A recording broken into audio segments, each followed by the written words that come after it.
Halo Sobat Guru Peduli semuanya, Assalamualaikum warahmatullahi wabarakatuh. Salam sejahtera, salam Om Swastiastu.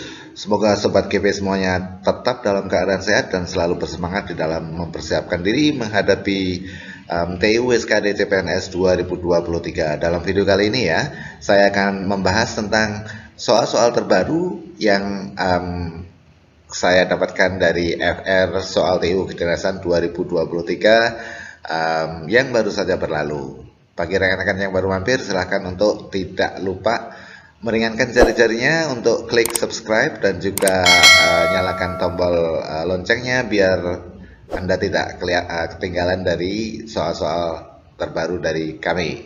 Kalau sudah, mari kita lanjutkan dengan soal-soal yang sudah saya siapkan. Yang pertama tentang pola kalimat ya. Ketika Anda mendapatkan soal pola kalimat yang harus Anda kerjakan dengan cepat itu adalah memenggal kalimat-kalimat tersebut sesuai dengan strukturnya. Misalnya seperti ini. Ini ada soal nomor 1, angin puting beliung melanda wilayah kota Palembang kemarin malam. Nah, yang harus Anda lakukan adalah langsung kalian penggal kalimat-kalimat ini ya. Misalnya subjeknya apa? Angin puting beliung, itu adalah subjek. Oke, ya. Kemudian melanda ini adalah predikat. Oke. Predikatnya adalah melanda, predikat. Oke. Kemudian wilayah kota Palembang ini adalah objek ya. Wilayah kota Palembang itu adalah objek. Oke. Nah, jadi satu ya sampai kota Palembang tadi ya. Kemudian kemarin malam itu adalah keterangan. Keterangan apa? Keterangan waktu. Kemudian kita cari kalimat yang memiliki pola yang sama ya. Di mana menurut rekan-rekan yang sama ini? A, B, C atau D? Ya. Jangan terkecoh dengan pilihan jawaban P ya, karena pilihan jawaban P ini memang hampir mirip tapi dia berbeda. Misalnya mereka itu adalah subjek, telah sampai itu adalah predikat. Di kota Palembang itu bukan objek tapi merupakan pelengkap ya. Oke. Tadi malam itu adalah keterangan waktu ya, tidak sama. Jadi kota Palembang di atas ya, melanda wilayah kota Palembang di atas ini sebagai objek, sementara di sini sebagai pelengkap. Oke, masih ingat ya bedanya antara objek dengan pelengkap? Kalau objek itu dia bisa dijadikan subjek di dalam kalimat pasif. Misalnya kalau ini kita buat kalimat pasif, itu bisa menjadi wilayah kota Palembang ya, oke, dilanda. Oke. Angin puting beliung kemarin malam gitu ya. Nah kalau ini nggak bisa, di kota Palembang mereka telah sampai tadi malam, nggak bisa ya, kurang pas. Jadi jawaban yang tepat untuk ini adalah kita lihat misalnya jawaban saya anak-anak. Oke, ini subjek, selalu melakukan itu adalah predikat. Kemudian pemanasan itu adalah objek. Sebelum berolahraga itu adalah keterangan. Jadi jawaban yang tepat adalah Charlie rekan-rekan ya. Nah kalau Anda lihat kalimat C ini bisa kita jadikan kalimat pasif dengan objeknya menjadi subjek, menjadi pemanasan, selalu dilakukan oleh anak-anak sebelum berolahraga. Begitu cara membedakan antara objek dengan pelengkap tadi ya. Oke. Kemudian soal nomor 2, kita lihat di sini ada nasi telah menjadi bubur. Jadi subjeknya adalah nasi, oke. Telah menjadi itu adalah predikat. Oke. Kemudian bubur itu adalah apa? Pelengkap. Kenapa pelengkap? Karena nggak bisa diubah menjadi kalimat pasif. Misalnya bubur telah dijadikan oleh nasi, nggak bisa ya. Oke. Ini salah kalau begitu ya. Jadi ini pelengkap bukan predikat. Kalau adik saya telah makan bubur itu beda. Adik saya itu subjek, telah makan itu predikat. Kemudian bubur di sini memang betul objek ya, tapi tidak sama dengan pola yang di atas. Ini bisa diubah menjadi kalimat pasif, bubur telah dimakan oleh adik saya, benar kan? Oke. Nah, kalimat yang memiliki pola yang sama dengan nasi telah menjadi bubur itu adalah eko ya. Ya, kita lihat di sini. Gadis kecil yang dulu suka ngompol itu, ini subjeknya. Oke. Gadis kecil yang dulu suka ngompol itu subjek. Oke. Telah tumbuh itu predikat. Oke. Ya, predikat. Kemudian dewasa itu adalah pelengkap. Dewasanya adalah pelengkap, sama juga dengan bubur di atas. Dia merujuk kepada satu orang, siapa yang telah menjadi dewasa? Oke, gadis kecil itu. Sementara ini, apa yang telah menjadi bubur? Nasi itu. Jadi dia merujuk kepada sesuatu yang sama. Oke, jelas ya rekan-rekan? Oke, kemudian soal nomor 3. Ya, saya hapus dulu ini biar tidak mengganggu penglihatan rekan-rekan semuanya. Oke, ya. Kemudian coba nomor 3 dicari, dianalisa apa itu polanya. Ya. Oke, pola dalam kalimat nomor 3 ini adalah, kita lihat ya, setiap pelaku pelanggaran lalu lintas ini subjek. Oke, jadi subjeknya agak panjang dia di sini. Oke, kemudian akan mendapatkan itu adalah predikat. Surat tilang itu adalah objek. Oke, objeknya surat tilang. Dari polisi itu adalah keterangan. Oke, ya. Ya, jadi kalimat yang memiliki pola yang sama dengan kalimat ini adalah alfa ya. Oke, artinya apa? Coba kita penggal ya. Tidak semua pahlawan itu subjek. Oke, mendapatkan itu predikat. Penghargaan itu objek. Dari pemerintah itu keterangan. Ya, bisa juga keterangan di sini menjadi pelengkap ya. Oke, ya. Itu tadi 3 soal tentang pola kalimat ya. Rekan-rekan jangan terlalu percaya diri dengan soal tentang pola kalimat. Kadang-kadang rekan-rekan sudah merasa ini benar, tapi kenapa salah? Kenapa nilainya nggak tinggi? Padahal sudah benar menjawabnya. Nah, itu ada kesalahan penglihatan di dalam soal pola kalimat ini. Kalau rekan-rekan mendapatkan 3 atau 4 soal tentang pola kalimat itu sudah poin, tidak boleh salah ya, 15 atau 20 poin itu sudah sangat bagus. Oke, kemudian kita lihat ke soal nomor 4, ini tentang penarikan kesimpulannya atau silogisme. Semua mesin memiliki katup, sebagian mesin berukuran kecil. Nah, ini berarti kesimpulannya harus menggunakan kata sebagian. Nah, kita bisa coret kata-kata yang menggunakan semua ini. A dan B itu sudah salah. Ya, kita cari yang benar, yang artinya sama.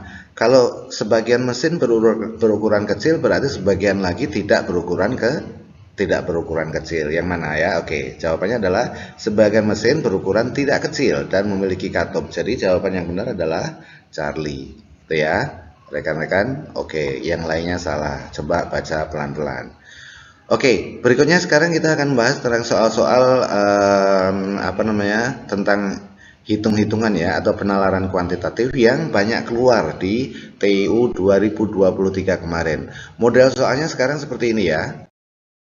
Ya, model soalnya seperti ini, satu soal tapi Anda dituntut untuk menghitung 2 hal, untuk mencari 2 hal. Ini misalnya, jika X adalah banyaknya cara 7 orang yang duduk mengelilingi sebuah meja dan Y adalah luas segi 4 yang panjangnya 50 cm dan lebarnya 12,4 cm.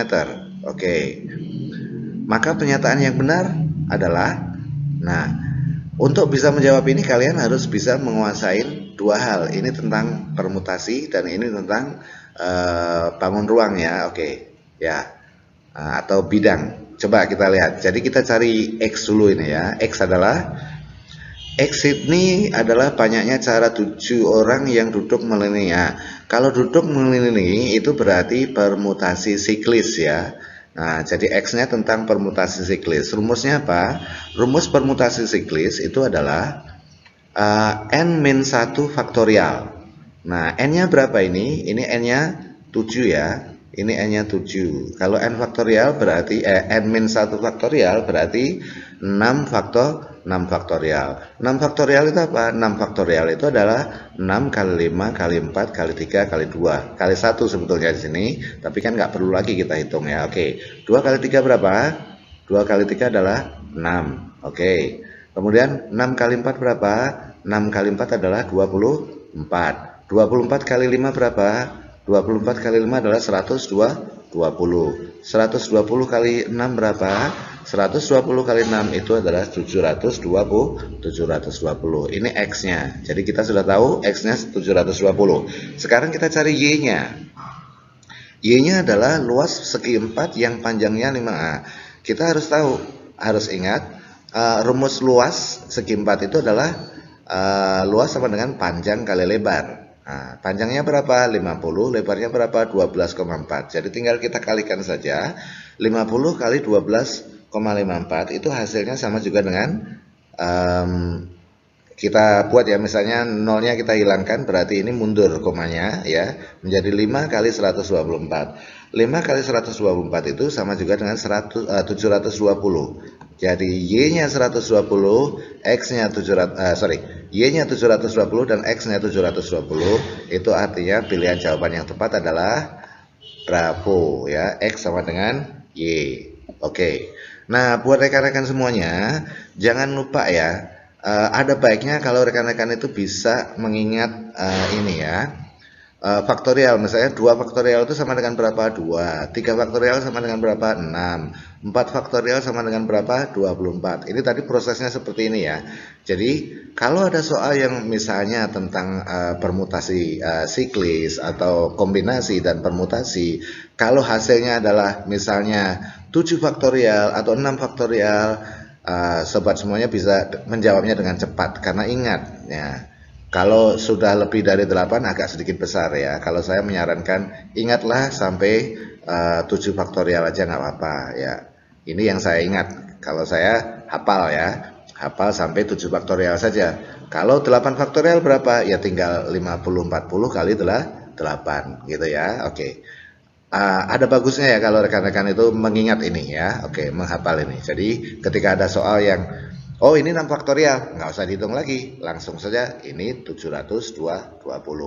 Oke, begitu rekan-rekan ya. Kenapa? Karena dalam soal TU kali ini Anda dituntut kecepatan ya, karena satu soal mengandung berisi tentang dua hal di sini ya. Yang satu tentang luas bangun atau yang kedua ini tentang apa? Permutasi. Oke, berikutnya soal nomor 6. Ya.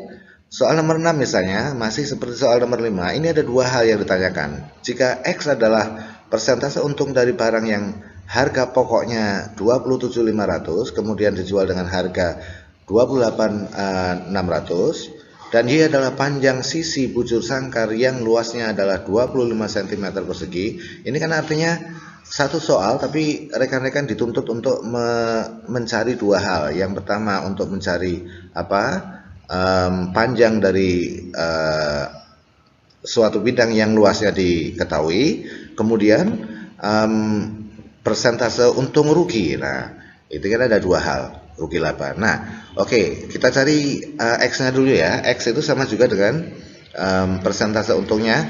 Untung itu sama dengan harga jual min harga pokok. Harga jualnya berapa ini? Harga jualnya adalah 28.600 dikurangin harga pokoknya 27.500. Jadi untungnya adalah 1.100. Ya, ini didapatkan dari harga jual dikurangin harga pokok. Nah, untuk mencari persentase untung itu rumusnya adalah untung per harga pokok. Untungnya berapa ini tadi? Untungnya 1.100, harga pokoknya 27.500. Kemudian kita kalikan 100%. Hasilnya sama dengan 4% gitu ya, rekan-rekan ya. Oke. Nah, kemudian kita cari Y-nya. Y-nya adalah panjang bujur sangkar yang luasnya adalah 25 cm. Ingat ya rekan-rekan, bujur sangkar itu sisi kali sisi ya, artinya sisinya sama. Ya, jadi luasnya adalah sisi kali sisi. Nah, misalnya sisinya kita umpamakan X ya, berarti luas itu sama dengan X kuadrat ya. Luasnya 25, kemudian sisi kali sisi sama dengan X kuadrat, karena tadi kita umpamakan sisinya adalah X. Nah, setelah itu kita balik saja. Jadi X kuadrat sama dengan 25. Artinya X itu sama juga dengan akar 25 sama dengan 5. Nah, sekarang sudah kita ketahui Y-nya 5, X-nya 4. Berarti jawaban yang tepat adalah X lebih kecil daripada Y, Charlie. Begitu ya rekan-rekan? Oke. Berikutnya soal nomor 7. Iya, ini tentang kecepatan dan juga masih tentang bangun ruang tadi ya. Oke. Pertanyaannya adalah, jika X adalah kecepatan dalam kilometer per jam yang digunakan untuk mencapai jarak 20 km dalam 12 menit, oke. Dan Y adalah jari-jari lingkaran yang luasnya adalah 7.850 cm, maka pernyataan yang benar adalah, kita lihat di sini ya, kita hitung sekarang X-nya. Untuk mencari apa ini tadi, kecepatan ya, itu jarak dibagi waktu ya, jaraknya 20 km, sementara waktunya 12 menit. 12 menit itu kita buat jam dulu. 12 menit itu kan sama juga dengan 1/5 jam. Nah, ada baiknya rekan-rekan juga ingat ini ya, misalnya 10 menit itu berapa jam? 1/6 jam. 20 menit itu berapa jam? 1/3 jam. Nah, ini harus diingat ya, biar cepat. Kalau 12 menit itu 1/5. Dari mana? Dari 60 bagi 12 itu kan sama dengan 5. Berarti kalau 12 menit itu adalah 1/5 jam gitu ya. Oke. Nah, kalau rumus kecepatan itu kan jarak dibagi waktu. Jaraknya berapa? 20 km. Waktunya berapa? 1/5. Oke, jadi kita bagi. Ini kan kita nggak bisa bagi ya. Nggak bisa operasikan. Kalau mengoperasikan harus dibalik, dikali menjadi 20 kali 5 per 1 sama dengan 100. Jadi kita tahu sekarang X-nya adalah 100. Oke, X-nya adalah 100. Nah, ketahuan ya. Sekarang kita cari Y-nya. Y-nya apa? Y-nya adalah jari-jari lingkaran. Ya, yang luasnya adalah dengan, masih ingat ya, luas lingkaran itu rumusnya adalah VR kuadrat. Nah, VR kuadrat. R ini apa? Jari-jari ya. Nah, luasnya berapa di sini? Luasnya 7.850, kita tulis di sini, oke. Luasnya 7.850. Kemudian V itu apa sih? V itu adalah 3,14 atau 22/7 kali R kuadrat. Nah, kemudian kita balik, berarti R kuadrat sama dengan 7.850 dibagi 3,14. Nah, 7.850 dibagi 314 itu sama juga dengan 2.500. R kuadrat sama dengan 2.500. Berarti R-nya sama dengan berapa? Akar 2.500 atau 50. Sekarang kita sudah tahu Y-nya 50, oke, X-nya 100. Berarti pernyataan yang tepat adalah X sama dengan ya betul, X sama dengan 2 kali Y. Ini kan X 100, 2 kali Y sama dengan 100 juga. Berarti jawabannya adalah alfa. Oke, berikutnya soal tentang perbandingan. Ya, kita lihat ya. Jika upah untuk 12 pekerja selama 15 hari adalah 42 juta, berapa besarnya upah untuk membayar 9 orang pekerja selama 12 hari? Ini ada 3 variabel ya. Yang pertama adalah jumlah pekerja, yang kedua adalah jumlah hari, dan yang ketiga adalah jumlah uang atau upahnya. Nah, kalau ada soal seperti ini, rekan-rekan harus buat seperti ini. Kita tulis dulu pekerja, kemudian hari, kemudian upahnya berapa. Nah, karena yang ditanyakan ini adalah berapa besarnya upah, makanya upahnya kita taruh di belakang biar nanti kita nggak bingung mengoperasikannya. Setelah itu kita masukkan ya, kita masukkan seperti ini. Pekerja 12 orang, oke. Selama 15 hari upahnya 42 juta. Kita tulis saja, kita simpan 0 yang 3 ya, berarti kita tulis 42.000 saja. Kemudian berikutnya adalah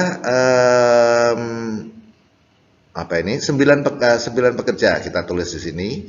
Kemudian lamanya hari 12 hari. Berapa upahnya? Kita tulis di sini. Kira-kira rekan-rekan, ini 12 pekerja dan ini 9 pekerja. Ini turun ya. Dari 12 orang menjadi 9. Kira-kira upahnya naik atau turun? Ya, kalau upahnya turun berarti dan jumlah pekerjanya turun, variabel pekerja turun dan variabel upah turun, berarti itu perbandingan senilai. Kalau perbandingan senilai ya, cara menghitungnya dikalikan silang. Jadi kita kalikan silang 12 kali 15, kemudian kali X. Nah, kita kali silang begini ya. Kemudian 9 kali 12 kali 42. Nanti hasilnya kita bagi. Tapi sebelum Anda kalikan, Anda lihat angkanya dulu, bisa nggak sederhanakan. Kita lihat ya, ini ada angka 12 dan ini ada angka 12. Ini bisa kita sederhanakan dulu. Artinya 12 bagi 12 sama dengan 1 ya. Kita sederhanakan dulu. Oke. Ini kita coret, ini juga 1. Nah, biar gampang hitungnya ya rekan-rekan. Nah, kemudian ini juga bisa sama-sama dibagi 3. 15 dibagi 3 itu sama dengan 5. Ini tinggal 5 aja ya angkanya. Oke. Ini 5 di sini ya. Ini 5. Kemudian ini tinggal di 3. Oke, ini tinggal 3 ya. Jadi kita tuliskan menjadi 42 kali 3 dibagi 5. Kalau kita tulis seperti ini, 42.000 dibagi 3 kali 3 dibagi 5 sama dengan 25.200.000. Yang mana jawabnya? Ini tadi kan kita simpan 30 ya. Berarti jawaban yang tepat adalah delta. Oke. Ya, itu tadi beberapa contoh tentang soal-soal TIU yang kami dapatkan dari FR TIU Sekolah Kedinasan tahun 2003. Semoga bermanfaat buat teman-teman semuanya dan membantu Anda untuk lolos seleksi CPNS di tahun 2023 ini. Thanks for watching dan semoga Anda lulus dan see you in the next video. Wabillahi taufiq wal hidayah. Wassalamualaikum warahmatullahi wabarakatuh. Salam.